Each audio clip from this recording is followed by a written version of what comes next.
আসসালামু আলাইকুম। এক ঐতিহাসিক মুহূর্তের সাক্ষী হতে আমি আজ উপস্থিত হয়েছি রাজশাহীর বাঘা মাজার শরীফে। এটি শুধু একটি স্থাপত্য নিদর্শন নয়, এটি আমাদের এই অঞ্চলে ইসলামের আগমন ও বিস্তারের এক জীবন্ত ইতিহাস।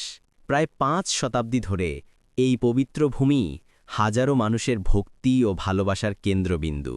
এই মাজার প্রাঙ্গণের প্রধানতম ব্যক্তিত্ব হলেন মহান আউলিয়া ইসলাম প্রচারক হজরত শাহ মুয়াজ্জিম দানিশমন্দ রহেমাহুল্লাহ, যিনি তার আধ্যাত্মিক নাম হজরত শাহদৌলা রহেমাহুল্লাহ নামেই বেশি পরিচিত। তার পরিচয় জানলে আপনি অবাক হবেন। তিনি ছিলেন সুদূর বাগদাদের আব্বাসীয় খলিফা হারুনুর রশিদের বংশধর।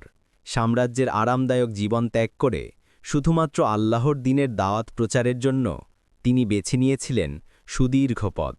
ষোড়শ শতকের গোড়ার দিকে তিনি তার ৫ জন সঙ্গীসহ পদ্মা নদীপথে এই বাঘার দুর্গম অরণ্যে এসে পৌঁছান।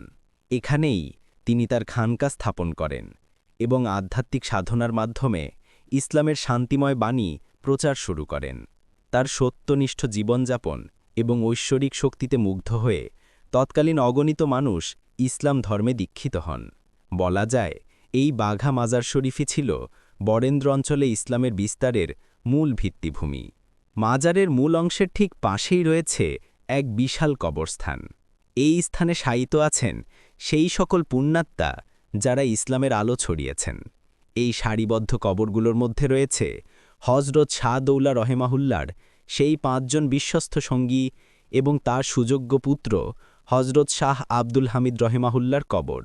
এছাড়াও এই মাজার সংলগ্ন এলাকায় একসময় আরবি বিশ্ববিদ্যালয় বা মাদ্রাসা ছিল বলে জানা যায়। এই কবরস্থানে সেই আরবি বিশ্ববিদ্যালয়ের শিক্ষক, সাধক এবং আল্লাহর অন্যান্য অলিদের কবরও রয়েছে। প্রতিটি কবর আমাদের মনে করিয়ে দেয় ইসলাম প্রচারে তাদের অবিস্মরণীয় ত্যাগের কথা। তাদের নীরব উপস্থিতি যেন আজও এই স্থানটিকে এক পবিত্র শান্তিতে ভরিয়ে রেখেছে। এই বাঘা মাজার শরীফ হল আউলিয়াদের ইতিহাস, ত্যাগ ও আধ্যাত্মিকতার প্রতীক। আমরা যেন এই মহৎ ব্যক্তিত্বদের স্মরণ করি এবং তাদের জীবন থেকে সত্য ন্যায়ের পথে চলার শিক্ষা গ্রহণ করতে পারি। ভিডিওটি দেখার জন্য আপনাদের আন্তরিক ধন্যবাদ। সবাই ভালো থাকবেন এবং আল্লাহর শান্তি সবার উপর বর্ষিত হোক। আল্লাহ হাফেজ।